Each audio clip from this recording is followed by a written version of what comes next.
It was 7.5. We didn't understand the move. We talked about it on Tuesday. It was 7.5. We didn't understand why it hadn't come down. I'll tell you right now, this morning at 7.5, I bit the bullet.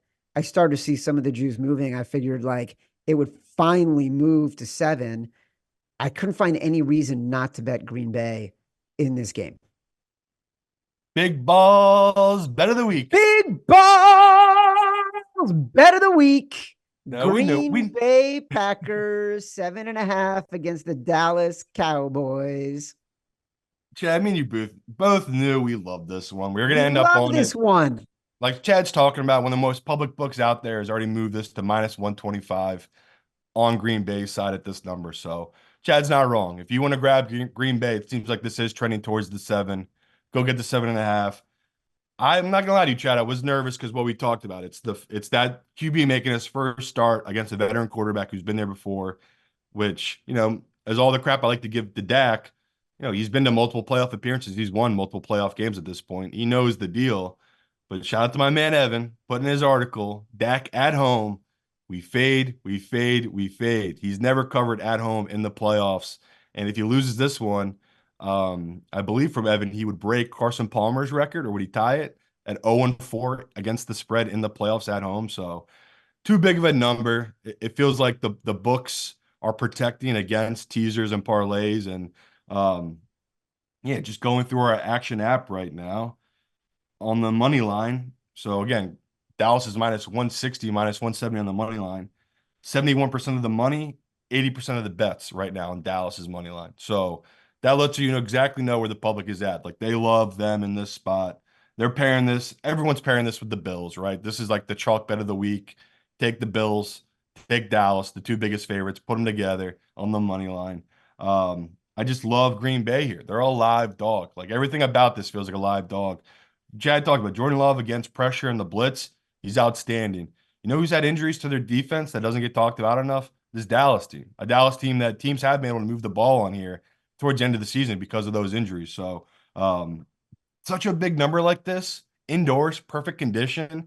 Again, we know the deal. Dallas is going to put up points, right? That CeeDee Lamb Dak combo, probably the best in football this season. I mean, I know Tyreek Hill had the record with Tua, but it's like anytime Dak needs those yards, doesn't matter if CD's doubled, he's gonna find CD and it's gonna probably work out for him. So we totally get that going into this. I just feel like we're live the entire game. Even if we were down 21-0, Chad, I'm still gonna be doing the math in my head of like, okay, we can still get there because we have the 7.5. So Yes. feel comfortable taking this big of a number on a first time starter and Jordan Love in the playoffs. And we know the deal. They're the youngest team in the playoffs this year. We could easily get rolled in this game just because of that inexperienced. But I just think LaFleur has been coaching at such a high level, and Jordan Love's been playing at such a high level. I don't see them letting this game get away from them. I just always see them being in it. So feel really confident taking the 7.5, Chad.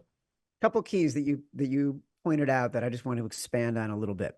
Uh Jordan Love, and I listened to Raybon and Stuckey in the Action Network podcast this morning, and they were going through their Sunday six pack, and they both loved Green Bay plus 7.5. And Raybon pointed out that since November, Jordan Love, 69% completion percentage, 267 yards, passing yards per game, 7 yards per attempt, 21-3 touchdown to interception ratio, passer rating against man versus zone, and the Cowboys love to play man, 13 points better. So, and you also pointed out their pass rush. Everyone thinks, okay, Micah Parsons, their pass rush has actually been kind of middle of the road because they've Yeah. had a lot of injuries. And so they haven't been nearly as good. They're like, Matt Mitchell likes to say, all sizzle, no steak kind of defense, right? Because you've got Bland in the secondary making these incredible interceptions and getting all these pick sixes. And you've got Micah Parsons, who had another sack over the weekend and had set a career high for sacks this season. But in between those two, there's a lot of room to maneuver. And I think we start liking the Packers a little bit more here. And also, the other thing you mentioned LaFleur having a great season. Look at what this guy has done with this roster. that is so young and not even having all of them. Like, how often has Wicks been out? How often has Jaden Reed been out? How often has Christian Watson been out? And he has found a way to get Jordan Love to improve every single week. Testament to him going against a guy, Mike McCarthy, who, look, let's face it, he's just not a very good coach. Like, he's a good play caller. He's not good at managing the clock. He doesn't make great decisions in game. That has cost the Cowboys year in, year out in the playoffs. I think it'll cost them again in these playoffs. You bet on this happening in the playoffs. So go Pack, go.